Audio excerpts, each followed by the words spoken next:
तो हम कर रहे हैं कोऑर्डिनेशन कंपाउंड के नीट पीवाईक्यू 2013 से लेकर 2024 तक के, और वो भी एनसीईआरटी के साथ में, यानी हर एक क्वेश्चन के बाद में अगर वो क्वेश्चन एनसीईआरटी से आया हुआ है तो मैं आपको एनसीईआरटी भी दिखाऊंगा। तो चलिए स्टार्ट करते हैं। 2013 में जो कर्नाटका स्टेट के लिए अलग से एग्जाम हुआ था उसका क्वेश्चन है, the correct IUPAC name for CR F2EN2CL। यहाँ पर हमें जो इसका करेक्ट IUPAC नेम बताना है, यहाँ पर हमारे सामने ऑप्शन दिए गए हैं। मैं यहाँ पर आपको बता देता हूँ कि अगर ये आप बी और सी ऑप्शन देखोगे तो दोनों सेम है, बस यहाँ पर चेंज क्या है कि डाईफ्लोरिडो लिखा गया है और यहाँ पे डाईफ्लोरो ओनली लिखा गया है, बाकी दोनों सेम है। अब यहाँ पर हमें से ये बताना है कि क्या डाईफ्लोरिडो आएगा या नहीं आएगा। तो सिंपल देखते हैं एनसीईआरटी में। तो एनसीईआरटी में देखो, अगर आपने एग्जाम्पल किया है 9.2 9.3 तो यहाँ पर यही IUPAC नेम और IUPAC नेम के बारे में अगर है तो उससे जो स्ट्रक्चर वगैरह वाले एग्जाम्पल है, मतलब यहाँ से IUPAC नेम तो आप सीख जाते हो, बट मेनली यहाँ पर आता है कि जो है वो हमारा पास में फ्लोरिडो आएगा या फिर फ्लोरी आएगा। तो सबसे पहले देखिए यहाँ पर ये पूरे जो है वो naming of mono nuclear coordination compound कैसे होता है वो सारा लिखा गया है। अब यहाँ पर एक नोट लिखा गया, ये इंपॉर्टेंट है क्योंकि ये क्वेश्चन यहीं से आया गया है। यहाँ पर देखोगे, the 2004 IUPAC draft recommend that the anionic ligand will end with ido. मतलब यहाँ पर जो अगर कोई एनाइनिक लाइगेंड है तो वो किससे एंड होगा, आइडो आना चाहिए। वहाँ पर ये साफ साफ इन्होंने क्या कर दिया, मेंशन कर दिया है। तो अगर आइडो आएगा तो यहाँ पर ऑप्शन जो बी वाला है वो आ जाएगा, दैट इज द हमारे पास में क्या आएगा, आइडो वाला आएगा, यानी डाईफ्लोरिडो बिस इथाइलिन डाईएमाइन क्रोमियम 3 क्लोराइड वाला ऑप्शन जो वो आएगा। तो ये चीज़ आपको दिखाई देगी होगी, इसलिए जो है वो एनसीईआरटी में साइड में जो पोर्शन लिखे गए हैं वो भी आपको ध्यान से पढ़ने हैं। चलिए नेक्स्ट क्वेश्चन है हमारा नीट 2013 कर्नाटका स्टेट का ही, विच इज डायामैग्नेटिक। इनमें से कौन सा जो है वो डायामैग्नेटिक है, कोबाल्ट F6, निकल क्लोरीन 4 या फिर NiCN4 या फिर FeCN6। तो यहाँ पर क्या ये एनसीईआरटी में डायरेक्टली दिया हुआ है, बिल्कुल दिया हुआ है। आप देख सकते हो यहाँ पर बोला गया कि स्क्वायर पेनेलर कॉम्प्लेक्स हाइब्रिडाइजेशन है DsP2, एग्जाम्पल है NiCN4-2, और यहाँ पर लिखा गया है द कंपाउंड इज डायामैग्नेटिक। ये एनसीईआरटी में साफ साफ लिखा गया है, पूरा बताया गया कि डायामैग्नेटिक क्यों है, इसका रीजन बताया गया। तो NiCN4-2 वाला जो है ये हमारा क्या है, डायमैग्नेटिक है, और हमसे यही वाला पूछा था। तो आंसर आ जाएगा ऑप्शन बी। क्लियर है, यहाँ पर देख सकते हो ये भी जो है वो एक्सप्लेनेशन आपके सामने दी हुई है। नेक्स्ट अब हम जाते हैं 2014 के क्वेश्चन में, which of the following complex is use to be an anti cancer agent. यानी यहाँ पर एंटी कैंसर एजेंट कौन सा है। यहाँ पर हमारे सामने 4 ऑप्शन दिए गए हैं। अब यहाँ पर देखिए, यहाँ पर जो है वो बहुत ही लास्ट के अंदर जो समरी से पहले वाली लाइन में बोला गया है कि यहाँ पर देखिए आपने सम कोऑर्डिनेशन कंपाउंड ऑफ प्लेटिनम, यानी जो कुछ है कोऑर्डिनेशन ऑफ कंपाउंड प्लेटिनम है, अफेक्टिवली इनहिबिट मतलब रोक देता है किसको, द ग्रोथ ऑफ ट्यूमर। और आपको पता है हेल्थ एंड डिजीज चैप्टर पढ़ते हो तो ट्यूमर कहाँ से होता है, कैंसर में। एग्जाम्पल है सिस्प्लेटिन एंड रिलेटेड कंपाउंड, यानी जो सिस्प्लेटिन होता है वो ये काम करता है। तो यहाँ पर जो है सिस्प्लेटिन में यहाँ पर आप देख सकते हो 2 कंपाउंड है, बट एक्चुअली आएगा ये वाला कंपाउंड जो है ये यहाँ पर हमारे सामने आएगा। और ये वाला जो कंपाउंड है ये एनसीईआरटी में यहाँ पर दिया भी हुआ है, द प्लेटिन वाला ये कंपाउंड यहाँ पर दिया भी है। तो आंसर आ जाएगा ऑप्शन बी।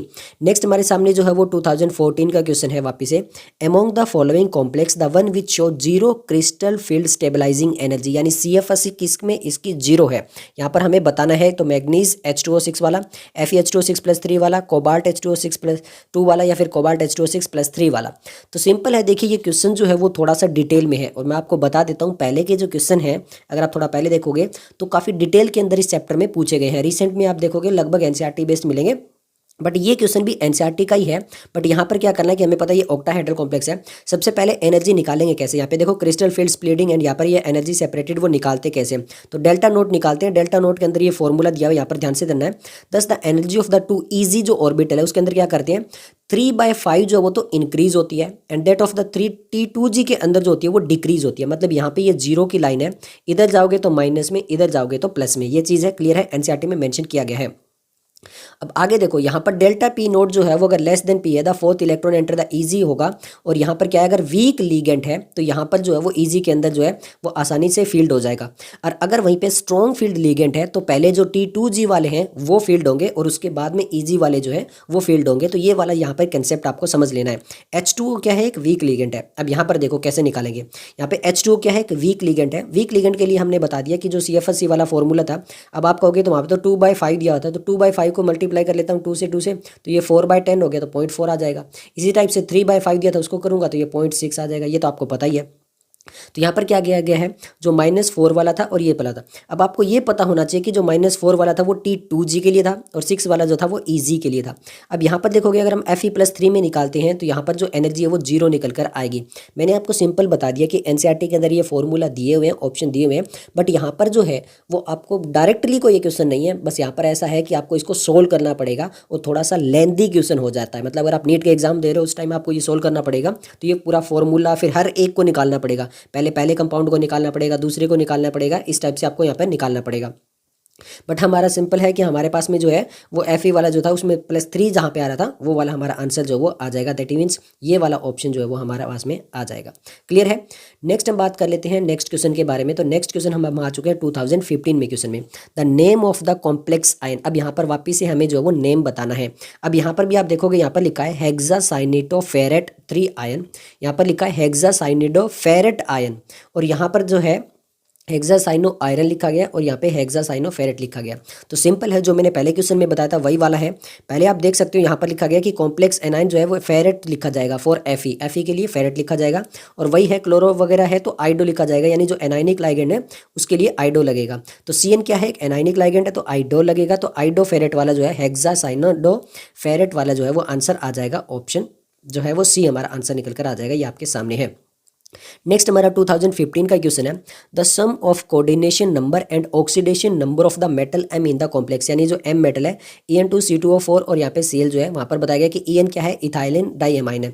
अब यहाँ पर सिंपल देखो, हमसे दोनों को प्लस करके पूछा, मतलब कोऑर्डिनेशन नंबर कितना होगा वो प्लस ऑक्सीडेशन नंबर। तो आपको पता है कि ये वाला जो En2 है मतलब इथाइलिन डाइएमाइन जो है वो हमारा बाइडेंडेट लिगेंड है। तो बाइडेंडेट है तो 2 × 2 ये हो गया 4, और ये C2O4 ये भी क्या है, बाइडेंडेट है, तो 2 × 2 4 + 2। तो हमारे पास में जो कोऑर्डिनेशन नंबर है वो तो हो गया हमारे सामने कितना, 6 हो गया। उसके अलावा ऑक्सीडेशन नंबर निकालेंगे तो Cl माइनस होता है, C2O4 2 माइनस होता है, तो यहाँ पे टोटल +3 निकल कर आएगा। ऑक्सीडेशन नंबर निकालेंगे, देखिए N 0 होता है, तो यहाँ पर जो है वो कोऑर्डिनेशन नंबर तो 6 आएगा, ऑक्सीडेशन नंबर जो वो हमारे पास में 3 आएगा, टोटल 9 आएगा। अब यहाँ पर देखो इसी टाइप से एक्सरसाइज का क्वेश्चन है 9.5, specify the oxidation number of metal in the following coordination. यहाँ पर भी हमें जो क्या निकालने हैं, ऑक्सीडेशन नंबर निकालने हैं। मतलब अगर ये वाला क्वेश्चन कर पाते हो तो ये वाला भी कर पाओगे। इसके अलावा एक्सरसाइज का 9.23 और 9.24 में भी यहाँ पर भी क्या पूछा है, कोऑर्डिनेशन नंबर पूछा कि कोऑर्डिनेशन नंबर इनका क्या क्या आएगा, इन मेटल्स का बताना है। और इसी टाइप से यहाँ पे कोऑर्डिनेशन नंबर और ऑक्सीडेशन स्टेट इन दोनों की पूछिए कि इन पांचों के अंदर कैसे निकालेंगे। मतलब सिंपल है, आपको ये वाले क्वेश्चन अगर आप सोल्व कर पाते हो तो ये वाला क्वेश्चन भी जो है वो आप आसानी से सोल्व कर पाओगे। अब मैंने आपको बता दिया कि कोऑर्डिनेशन नंबर के अंदर आप देख सकते हो कि यहाँ पे C2O4 and En2 are डाइडेंडेंट ligand है। मैंने आपको बता दिया था C2O4 2 माइनस, यहाँ पे आपको पता चल गया होगा इथाइलिन डाइएमाइन ये वाला, और ये कैसे है, डाइडेंडेंट लिगेंड है, वो मैंने आपको बता दिया था कोऑर्डिनेशन नंबर से। तो इसके ये कितने थे, 2 थे, तो 2 × 2 4 करके 2 करके ये आपको पता चल चुका होगा बहुत आसानी से। तो इसीलिए मैंने यहाँ पे आपके सामने जो वो रख दिया है। तो अब इसको निकालोगे तो मैंने आपको बता दिया था ऑक्सीडेशन नंबर कितना निकल कर आएगा 3 में, कोऑर्डिनेशन नंबर कितना आएगा 6 आएगा, टोटल कितना आ जाएगा 9 आ जाएगा, और यही मैंने आपको स्टार्टिंग में बताया था क्लियरली। तो यहाँ पे 2015 में जो आंसर है वो आ जाएगा ऑप्शन डी में। बस आपको एक्सरसाइज के वगैरह के क्वेश्चन भी जो बहुत अच्छे से करने हैं। नेक्स्ट हमारा 2015 का क्वेश्चन है, the hybridisation involve in the complex, यानी जो NiCN4-2 है इसके अंदर कौन सी हाइब्रिडाइजेशन आती है। अगर आपको याद हो तो ये वाला जो सेम जो हमारे पास में कंपाउंड दिया हुआ है इन्होंने पहले भी दिया था और मैंने आपको दिखाया भी था। ये रहा NiCN4, उस टाइम हमसे डायमैग्नेटिक पूछा था कौन सा है, और यहाँ पे इसकी हाइब्रिडाइजेशन भी दी है, और ये बताया कि स्क्वायर प्लेनर कॉम्प्लेक्स है, और हाइब्रिडाइजेशन जो वो DsP2 है NiCN4 की, जहाँ पे ये पूरा जो है वो समझाया गया है। तो सिंपल है, NCERT के अंदर साफ साफ दिया हुआ है, तो कौन सा आ जाएगा, DsP2 आ जाएगा, मीन्स ऑप्शन डी आ जाएगा। क्लियर है, आपके सामने डायरेक्टली NCERT से कॉपी पेस्ट यहाँ पे जो है वो सोल्यूशन भी आप देख सकते हो। अब आगे बढ़ने से पहले यहाँ पर अगर आपको टेस्ट सीरीज या नोट्स वगैरह देखने हैं तो डिस्क्रिप्शन में एप्लीकेशन का लिंक है, उसको एप्लीकेशन को डाउनलोड कर सकते हो। प्लेलिस्ट अगर आपने इसे सभी चैप्टर करवा रखे हैं, अगर प्लेलिस्ट देखनी है तो चैनल पर प्लेलिस्ट सेक्शन चेक कर सकते हो। और अगर आपको PYQ बुक वगैरह परचेज करनी है तो वो भी मैंने जो वो प्रोडक्ट के लिंक दे दी है, वहाँ से PYQ बुक जो है वो भी आप परचेज कर सकते हो। धन्यवाद। नेक्स्ट अब हम बात करते हैं 2015 में जो एग्जाम कैंसिल हो गया था उसके लिए। बहुत ही इंटरेस्टिंग सा क्वेश्चन है। यहाँ पे बोला गया कि कोबाल्ट 3 क्लोराइड जो है वो फॉर्म करता है several octahedral complex with ammonia.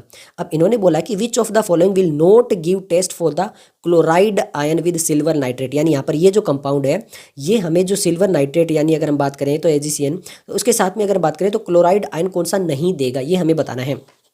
तो बाकी देखो एक ही चीज़ चेंज है यहाँ पे, एमोनिया, मतलब एमोनिया यहाँ पे 3 है, 4 है, 5 है और 6 है। तो ये चीज़ हमें देखना है। अब यहाँ पर देखो एक्सरसाइज में यहाँ पर जो है वो सॉरी एनसीईआरटी के अंदर टेबल 9.5 वाला जो उसी के ऊपर देखो यहाँ पर साफ साफ दिया हुआ है कि अगर 1 मोल ऑफ COCl3 6 NH3 देते हैं। यहाँ पर देखो आपको वही है, जो एमोनिया वही चेंज हो रहा है, ये 6 है, ये 5 है, ये 4 है और ये 4 ही है। तो यहाँ पर क्या देखेंगे, अगर हमारे पास में 6, 5, 4 है तो हमें AgCl मिल रहा है, दैट मीन्स यहाँ पे तो यहाँ पे 3, 2, 1 मिल रहा है, मतलब यहाँ पे जो क्लोरीन आयन है वो रिलीज हो रहा है और वो हमें मिल रहा है किसके अंदर, 4, 5, 6 अगर एमोनिया है तो उसके अंदर। अब यहाँ पे देखो 4, 5, 6 वाले कौन से हो गए, 4 है, 5 है, 6 है, उसमें तो मिल रहा था। बट इसके अंदर जो है वो एज इन सिल्वर नाइट्रेट की अगर हम बात करें तो यहाँ पर हमें जो है वो क्लोराइड नहीं मिल रहा था। दैट मीन्स ये वाले में हमें जो वो कोई भी क्लोराइड आयन जो नहीं मिल रहा था किसके अंदर, जहाँ पे 3 था। तो आंसर आ जाएगा ऑप्शन सी। अब यहाँ पे आप सोल्यूशन भी देख सकते हो कि ऑक्टाहेड्रल कॉम्प्लेक्स कोऑर्डिनेशन नंबर 6, यहाँ पे ये पूरा सोल्यूशन भी मैंने आपको बता दिया है और एनसीईआरटी में साफ साफ डायरेक्टली ही दिया हुआ है, तो वहाँ से भी मैंने बता दिया है। नेक्स्ट हम बात कर लेते हैं 2016 का फेज 2 का क्वेश्चन है, Jahn Teller effect is not observed in high spin complex of. अब आपको बता देता हूं जो जहां टेलर इफेक्ट है वो एनसीईआरटी के अंदर नहीं दिया हुआ है, मैं आपको साफ साफ बता देता हूं। और 2016-17 के अंदर आपका AIPMT होने लग गया था वापस से, और वहां पे कुछ क्वेश्चन जो थे वो आउट ऑफ एनसीईआरटी उन्होंने उस टाइम आए थे हर एक के अंदर, वो चाहे बायो हो, केमिस्ट्री हो, आपका फिजिक्स हो। तो इसलिए मैंने ये क्वेश्चन भी आपको बता रहा हूँ। तो जहां टेलर इफेक्ट किसके अंदर ऑब्जर्व नहीं होता है, D7 में, D8 में, D4 में या फिर D9 में, तो यहाँ पर वो किसके अंदर होता है। सबसे पहले देखो जहां टेलर क्या होता है, is usually significant for asymmetrical occupied EZ orbital, यानी जहां पर भी जो है वो एसिमेट्रिकल आ गया EZ ऑर्बिटल तो वहां पर जो है वो जहां इफेक्ट होता है। और अगर वहां पर सिमेट्री आ गई तो वहां पर वो चीज़ नहीं देखने को मिलती है। तो यहाँ पर देख सकते हो, यहाँ पर जो है D4 के अंदर है, D7 के अंदर है, D8 और D9। तो D4, D7 और D9 के अंदर जो अनसिमेट्रिकल है, बट D8 अगर कॉम्प्लेक्स आता है तो वहाँ पर क्या आ जाता है, सिमेट्री आ जाती है। In case of unequally occupied T2G orbital the Jahn Teller distorted is very weak since the T2G set of does not point directly at the ligand and therefore the energy gain is much less. तो यहाँ पर हमें ये चीज़ हमें high spin complex के अंदर देखना है, जहाँ पे सिमेट्री आ जाती है, वहाँ पर ये जहां टेलर इफेक्ट नहीं आता है, केवल एसिमेट्रिकल के लिए आता है। तो यहाँ पर क्या हो जाएगा, हमारे सामने जो D8 वाला है वो आंसर निकल कर आ जाएगा and that is the option B यहाँ पर आ जाएगा, और ये एनसीईआरटी में नहीं दिया हुआ है। चलिए भैया नेक्स्ट क्वेश्चन बात कर लेते हैं। 2017 का क्वेश्चन है, the correct order of stoichiometric of AgCl formed when the AgNO3 in excess is treated with the complex. तो हमें बताना है COCl6NH3, COCl5NH3, COCl4NH3, इसमें कितने कितने जो वो AgCl बनेंगे। तो देखो आपने जहाँ से पहले क्वेश्चन किया था वहीं से उसी टाइप से क्वेश्चन आया हुआ है, बट इस बार इन्होंने लैंग्वेज चेंज कर दी है। 6, 5, 4 का पूछा है, तो 6 में कितने थे हमारे पास में, 6 में 3 थे, 5 में 2 थे, 4 में 1 थे। तो 3 to 1 मोल जो वो AgCl में प्रोवाइड होगा।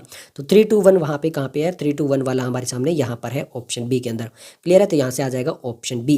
ये आपको देख भी सकते हो और एनसीईआरटी से डायरेक्टली भी आप याद कर सकते हो। नेक्स्ट बात कर लेते हैं 2017 का क्वेश्चन है, pick out the correct statement with respect to MnCN6-3।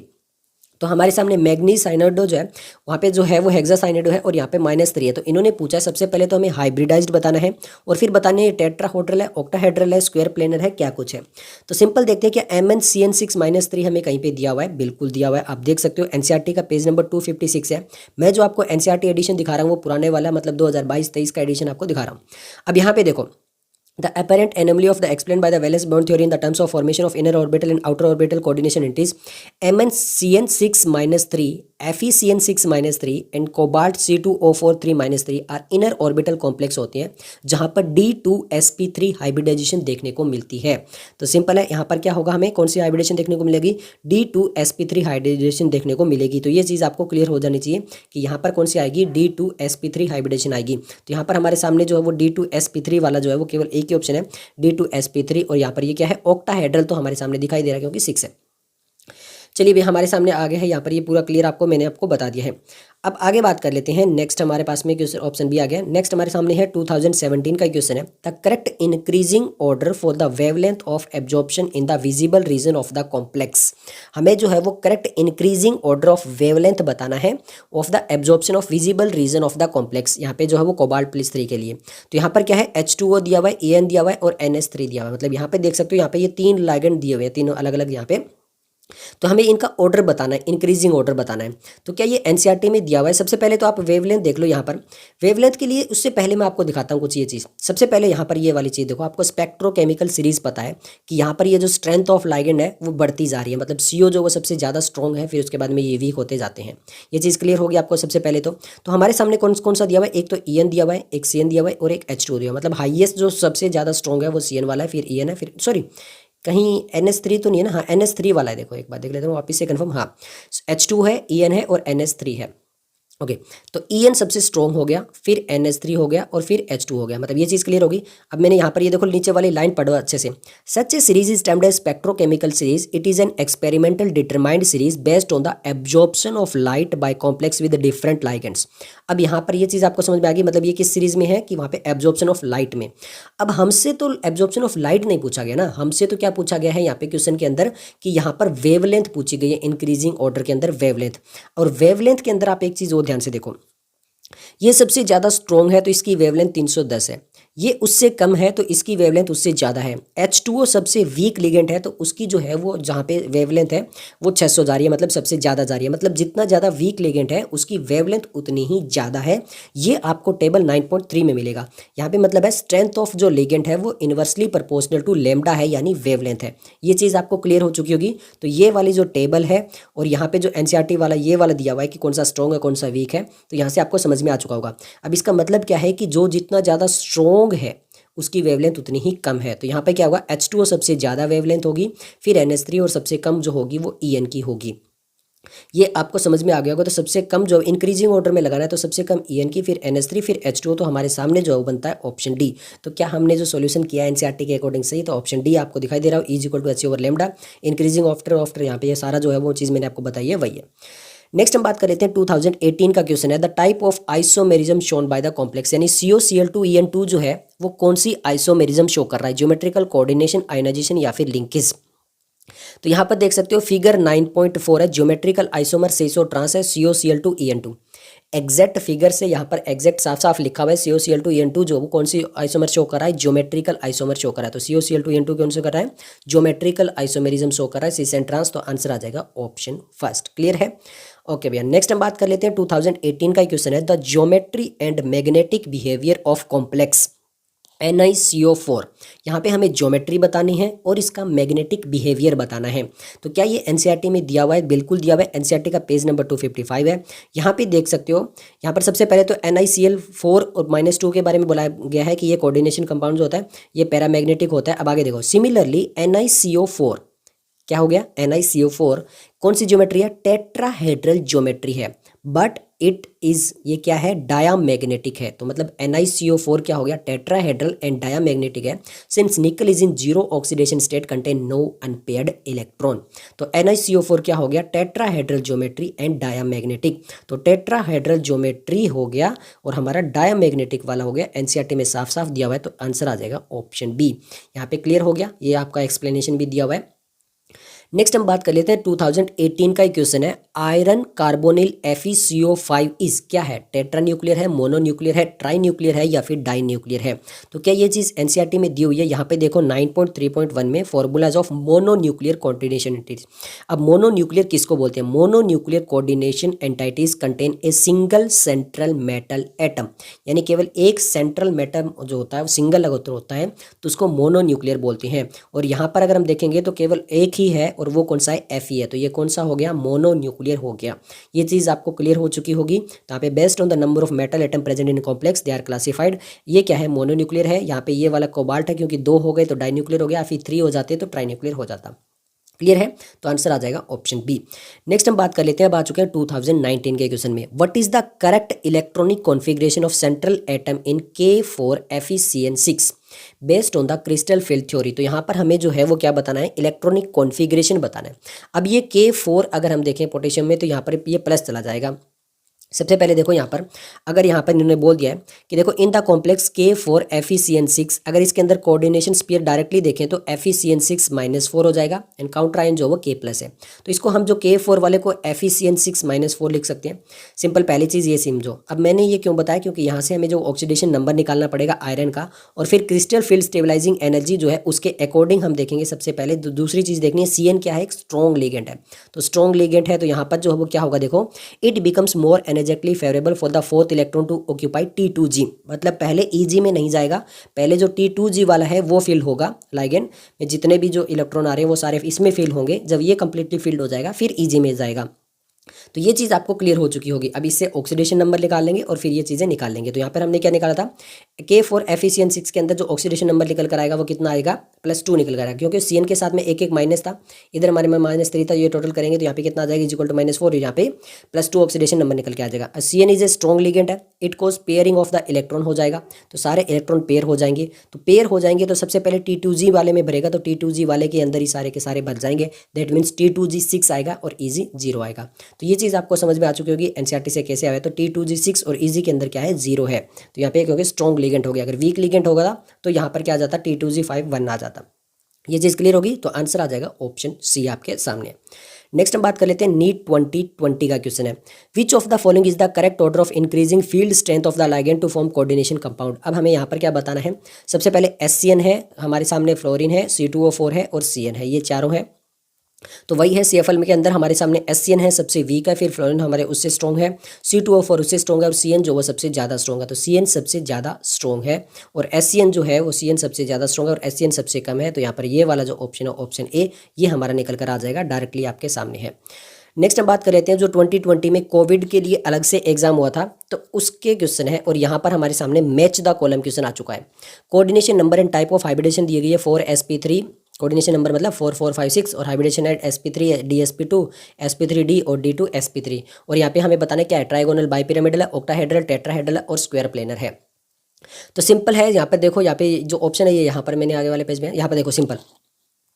सबसे पहले बात कर लेते हैं, कोऑर्डिनेशन नंबर 4 है और यहाँ पर हाइब्रिडेशन कौन सी है, sp3 है। तो ये कौन सा होता है, आप सिंपल बता सकते हो। तो ये होता है हमारा टेट्राहेड्रल। उसके बाद में dsp2 वाला जो है यहाँ पर वो होता है हमारा स्क्वायर प्लेनर। उसके बाद में sp3d के अंदर चले जाते हैं तो वो होता है ट्राइगोनल बाइपिरामिडल और d2 sp3 के अंदर चले जाते हैं तो वो होता है हमारा ऑक्टाहेड्रल। तो हमारा क्या हो रहा है, 3 4 1 2 निकल के आ रहा है। तो 3 4 1 2 निकल के आ रहा है। अब आगे पहले एनसीईआरटी दिखा देता हूँ। एनसीईआरटी की टेबल 9.2 कॉपी पेस्ट की गई है। कोऑर्डिनेशन नंबर हो गए 4 4 5 6 6, हाइब्रिडेशन हो गया sp3 dsp2 sp3d sp3d2 और d2 sp3, ये वाला नहीं दिया गया, उससे ऊपर वाले दिए गए। टेट्राहेड्रल थी, स्क्वायर प्लेनर थी, ट्राइगोनल बाइपिरामिडल और ये दोनों सेम होती है ऑक्टाहेड्रल, तो इसलिए पहले 4 दे दिए गए हैं। क्लियर है, आपको सामने है टेबल, कॉपी पेस्ट आई हुई है वेलेस बॉन्ड थ्योरी से। तो यहाँ पर हमारा क्या था, 3 4 1 2 था। तो 3 4 1 2 वाला कौन सा हो गया, ऑप्शन हो गया हमारे सामने ऑप्शन ए। ये भी देख सकते हो as it is copy paste, यहाँ से ये टेबल जो है वो आई हुई है, ये रहा आपके सामने। चलिए भैया नेक्स्ट हम बात कर लेते हैं 2021 के लिए। यहाँ पर बोला गया कि ethylene di amine tetra acetate यानी EDT आयन जो वो क्या है, यूनिडेंडेंट लिगेंड है, बाइडेंडेंट लिगेंड है with 2 nitrogen atom donor, tridentate ligand है विद 3 नाइट्रोजन डोनर या फिर हेक्साडेंडेंट लिगेंड है with 4 oxygen and 2 nitrogen donor. तो हमसे पूछा कि ethylene di amine tetra acetate क्या है, EDT है। सिंपल है, यहाँ पर देख सकते हो एनसीईआरटी में साफ साफ दिया है, ethylene di amine tetra acetate ion that is EDTA 4- is an important hexadentate ligand. सबसे पहले कौन सा है, हेक्साडेंटेट। आगे लिखा है it can bind through the 2 nitrogen and 4 oxygen atom to the central metal ion. तो यहाँ पर आपको दिखाई दे रहा होगा हेक्साडेंटेट है, 4 ऑक्सीजन एंड 2 नाइट्रोजन। तो आंसर आ जाएगा option D, as it is NCERT में दिया हुआ है लाइगेंड के अंदर। ओके भैया, यहाँ पर आपको दिखा दिया। नेक्स्ट हम बात कर लेते हैं, अब हम आ चुके हैं 2022 का क्वेश्चन है, IUPAC name of the complex बताना है, AgH2O2 AgCN2। तो यहाँ पर हमारे सामने दिए हुए हैं, यहाँ पे क्या कौन सा ऑप्शन आएगा ये हमें बताना है। तो सबसे पहले मैं आपको एनसीईआरटी दिखा देता हूँ कि क्या ये एनसीईआरटी से आया हुआ है, बिल्कुल आया हुआ है।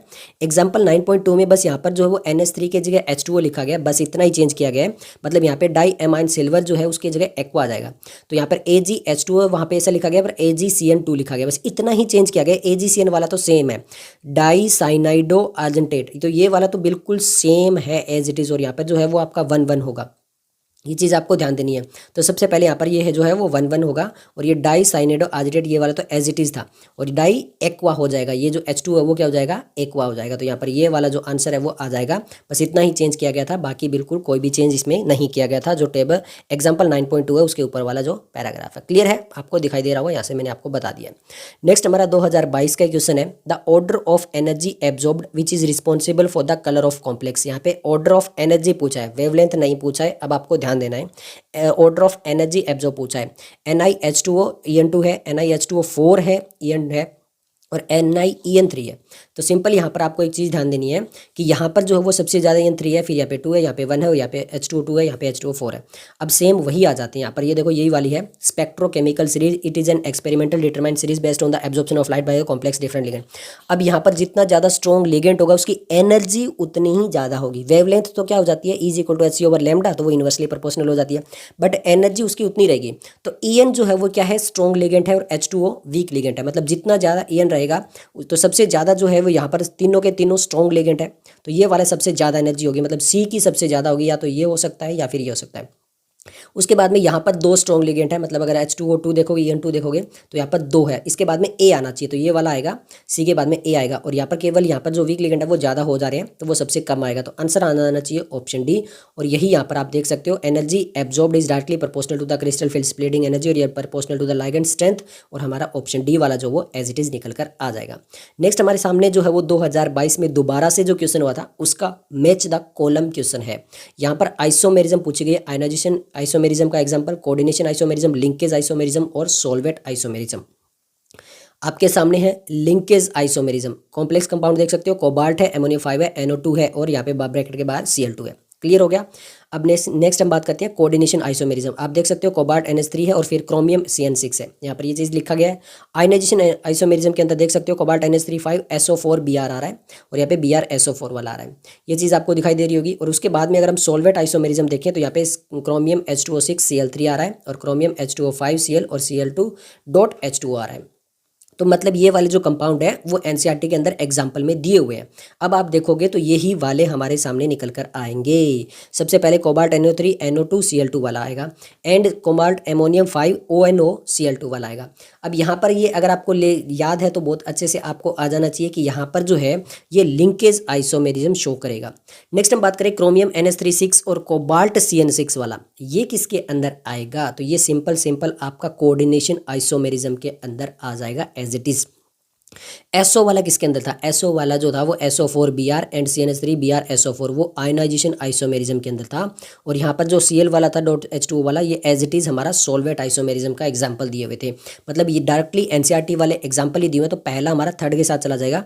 पहला थर्ड के साथ में हमारे सामने 2 ऑप्शन के अंदर जा रहा है, फिर हमारा जो B है वो सेकंड के साथ ही चला जाएगा, B हमारा सेकंड के साथ में ऑप्शन डी के साथ जा रहा है, C फर्स्ट के साथ जा रहा है, और D फोर्थ के साथ जा रहा है, तो हमारा आंसर आ जाएगा ऑप्शन डी।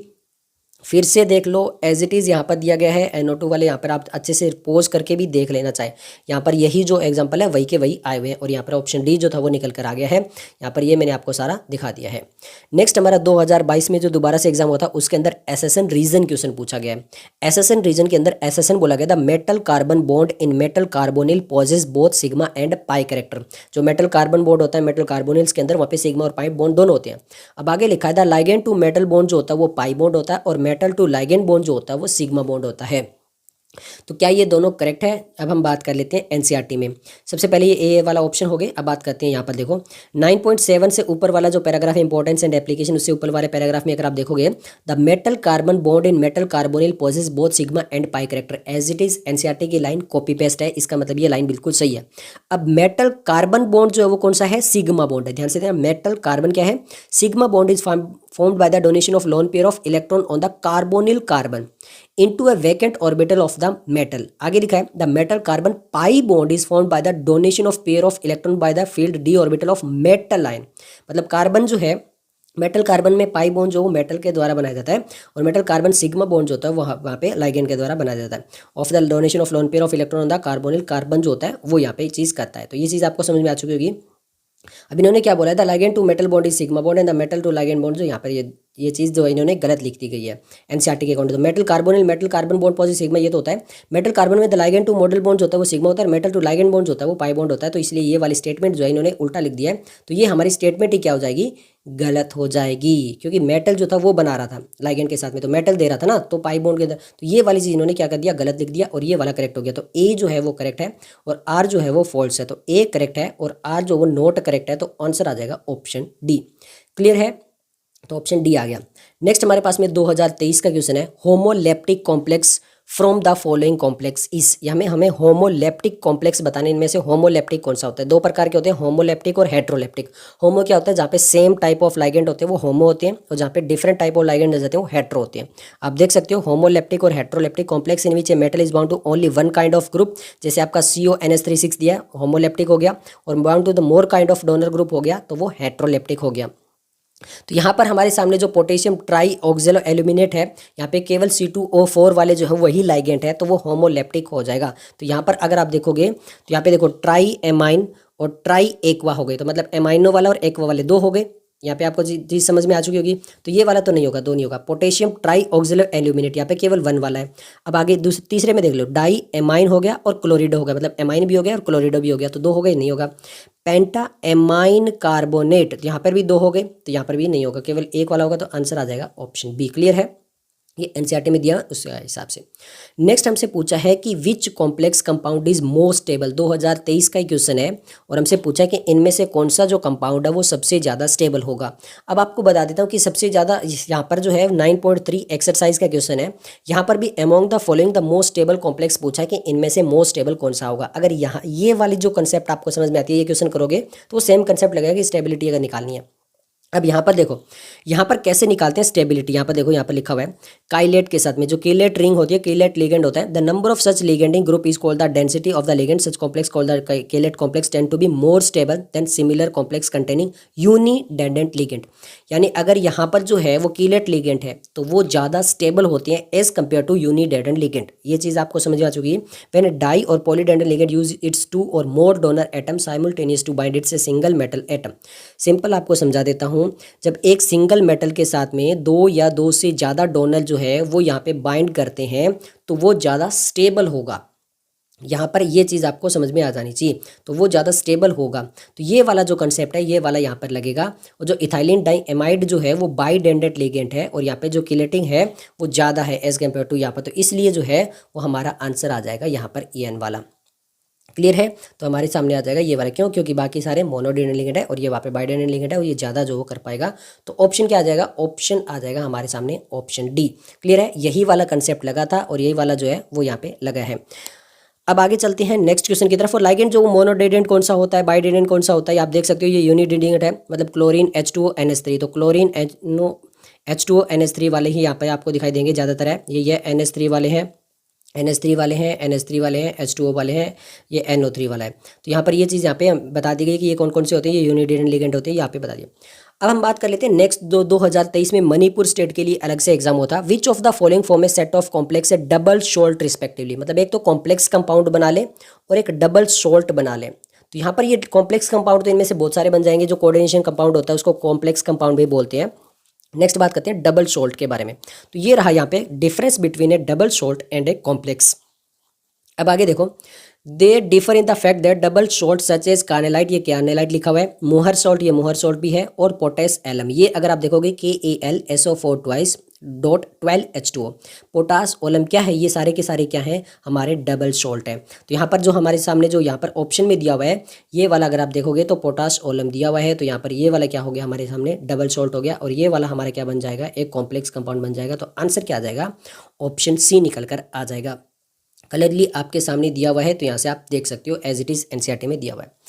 ये आपके सामने बना दिया मैंने, यहाँ पे आप ऑप्शन सी देख सकते हो, मतलब सॉल्यूशन देख सकते हो। नेक्स्ट हम बात कर लेते हैं 2023 में जो मणिपुर स्टेट के लिए अलग से एग्जाम होता है उसी क्वेश्चन है। Type of isomerism exhibited by the compound. यहाँ पर हमें बताना कि कौन सी आइसोमेरिज्म होगी, CrH2OCl3, CrH2O5Cl और Cl2.H2O। ये वाली हमारे हमने एनसीईआरटी में दी हुई है। And the value of the coordination number हमें बताना है CN centre metal this compound respectively. सबसे पहले देखते हैं आइसोमेरिज्म क्या सबकी अलग दी हुई है, ज्योमेट्रिकल, ऑप्टिकल, आयनाइजेशन, सॉल्वेट सबकी अलग अलग दी हुई है। तो सिंपल देखो सॉल्वेट वाले के अंदर ये वाला जो कंपाउंड है कॉपी पेस्ट किया गया यहाँ पर, ये वाला जो कंपाउंड है ये यहाँ पर एनसीईआरटी वाला ये वाला कॉपी पेस्ट किया गया। देखो CrH2O6L3 ये रहा यहाँ पे, और CrH2O यहाँ पे .5H2 ये वाला, मतलब ये वाले आइसोमेरिज्म कौन सा कर रहा है, सॉल्वेट। और सॉल्वेट यहाँ पे केवल एक ही दिया हुआ है, तो सॉल्वेट आइसोमेरिज्म कोऑर्डिनेशन नंबर 6 आ जाएगा, बिल्कुल आसान है। तो यहाँ पे हमारा आंसर जो वो आ गया है, ये रहा ऑप्शन डी, यहाँ पे आंसर निकल कर आ जाएगा। अब हम आ चुके हैं 2024 का क्वेश्चन। अगर आपको याद है तो इसी टाइप का हमने 2020 का था, 2022 में जो री एग्जाम हुआ था उसी का क्वेश्चन था, तो इसी टाइप से ये वापस क्वेश्चन है। यहाँ पर हमें कॉम्प्लेक्स कंपाउंड दिया और यहाँ पे आइसोमेरिज्म दिया है। CONH3NO2Cl2 है, CONH3SO4Br दिया गया है, CONH3CrCN6 दिया है, CrH2O6Cl3 दिया है, और हमसे पूछा कि कौन कौन सी आइसोमेरिज्म होगी। एज इट इज़ देख लो, सबसे पहले लिंकेज के अंदर NH3NO2Cl2 वाला हमारे सामने दिया है, लिंकेज के अंदर CONH3 6CrCN6 कोऑर्डिनेशन के अंदर साफ साफ दिया हुआ है। आयनाइजेशन के अंदर देखोगे CONH3SO4Br वाला एज इट इज़ दिया हुआ है, और सॉल्वेट वाला तो यहाँ पे CrH2OCl3 वाला दिया हुआ है। तो ये तीनों के चारों यही दिए हुए हैं, तो यहाँ पे आपका साफ साफ निकल कर आ जाना चाहिए। सबसे पहले NH2 यहाँ पे दिया हुआ है, NH3NO4, सबसे पहले हमारे सामने ये लिंकेज आइसोमेरिज्म था। NH3SO4 वाला हमारे सामने जो है वो बहुत आसानी से आपके सामने आ जाना चाहिए, वो आयनाइजेशन आइसोमेरिज्म था। CONH3 6CrNH3 वो हमारी कोऑर्डिनेशन आइसोमेरिज्म था, और ये वाला हमारा सॉल्वेट था, मतलब 2 3 4 1। तो 2 ये हो गया, 2 3 4 1, तो हमारे सामने जो है वो ऑप्शन सी निकल कर आ जाएगा। एज इट इज़ हमने NCERT वाले एग्जाम्पल आए हुए हैं, तो यहाँ पे 2 बार क्वेश्चन आ चुका है, आप देख सकते हो यहाँ पर ये सारे दिखाई भी गए हैं। नेक्स्ट हमारा 2024 का क्वेश्चन है, स्टेटमेंट वाले क्वेश्चन है, स्टेटमेंट 1 एंड स्टेटमेंट 2। आगे लिखा है both cobalt NH3 6C+3 and cobalt F6 3- complex are octahedral but differ in their magnetic behaviour. इन्होंने बोला कि ये दोनों के दोनों जो कॉम्प्लेक्स कंपाउंड है वो ऑक्टाहेड्रल है, पर इनका मैग्नेटिक बिहेवियर जो वो अलग अलग है। इन्होंने बोला है जो CONH3 6 है यानी अमोनिया वाला जो कॉम्प्लेक्स है वो डायमैग्नेटिक है, और जो यहाँ पे फ्लोरीन वाला है वो पैरामैग्नेटिक है। ये इन्होंने स्टेटमेंट दी गई है। तो क्या ये NCERT में है, दी हुई है, एज इट इज़ दी हुई है। सबसे पहले ये रहा कोबाल्ट NH3 6+3 वाला। इन्होंने बोला 6 पेयर ऑफ इलेक्ट्रॉन है, each NH3 molecule occupy the 6 hybrid, वो यहाँ पे ऑक्टाहेड्रल ज्योमेट्री आ चुकी है, बिल्कुल है। और ये वाला क्या है, डायमैग्नेटिक है, मतलब CONH3+6 वाला क्या है, डायमैग्नेटिक है, because the absence of the unpaired electron. और जो कोबाल्ट फ्लोरीन वाला है COF6-3 वाला, वो क्या है, पैरामैग्नेटिक है। तो यही यहाँ पे दिया हुआ है कि ये वाला हमारे सामने पैरामैग्नेटिक है, और ये हमारा डायमैग्नेटिक है, और दोनों के दोनों हमारे ऑक्टाहेड्रल ज्योमेट्री के अंदर आते हैं। मतलब दोनों की दोनों स्टेटमेंट NCERT से ली गई है, और बोथ स्टेटमेंट क्या है, ट्रू है, तो आंसर आ जाएगा ऑप्शन सी। नेक्स्ट हम बात कर रहे थे, ऑप्शन सी मैंने आपको दिखा दिया NCERT से। नेक्स्ट हमारा स्टेटमेंट टाइप ही क्वेश्चन है, 2024 का ही ये क्वेश्चन है, वापिस से वही है। CONH3 6+3 is a homoleptic complex where CONH3 4Cl2 is a heteroleptic complex. आगे इन्होंने क्या बोला स्टेटमेंट 2 में, कॉम्प्लेक्स जो है यहाँ पर जो पहले वाला कॉम्प्लेक्स है वहाँ पे only one kind of ligand है, और यहाँ पर जो है वो more than one kind of ligand है। मतलब ये वाला होमोलेप्टिक इसलिए क्योंकि केवल सिंगल है, और हेट्रो में ये वाला हमने क्वेश्चन पहले भी करवाया था, as it is copy paste है। ये वाला CONH3+3 और CONH3Cl2 ये तक एग्जाम्पल तक कॉपी पेस्ट है। तो ये क्या हो गया हमारे यहाँ पे, होमोलेप्टिक हो गया, यहाँ पर ये वाला होमोलेप्टिक हो गया, ये हेट्रोलेप्टिक हो गया। होमो क्या हो गया, क्योंकि वन काइंड है, और दो या दो से ज़्यादा हो गए तो वो हेट्रो हो गए। तो कॉपी पेस्ट ये वाला पैराग्राफ है, और दोनों की दोनों स्टेटमेंट जो वो करेक्ट है, तो बोथ स्टेटमेंट आर ट्रू, तो आंसर आ जाएगा ऑप्शन सी आ जाएगा। क्लियर है। नेक्स्ट हम बात कर लेते हैं 2024 में जो दोबारा से एग्जाम हुआ था उसका क्वेश्चन है, ethylene diamine tetra acetate ion, ये कैसा है, हेक्साडेंडेट, एम्बीडेंडेट, मोनोडेंडेट या फिर बाइडेंडेट। तो NCERT में दिया हुआ ये रहा, इथाइलिन डाइएमाइन टेट्रा एसीटेट क्या था हेक्साडेंडेट लिगेंड था, तो आंसर क्या आ जाएगा, ऑप्शन फर्स्ट आ जाएगा। इतना ही था।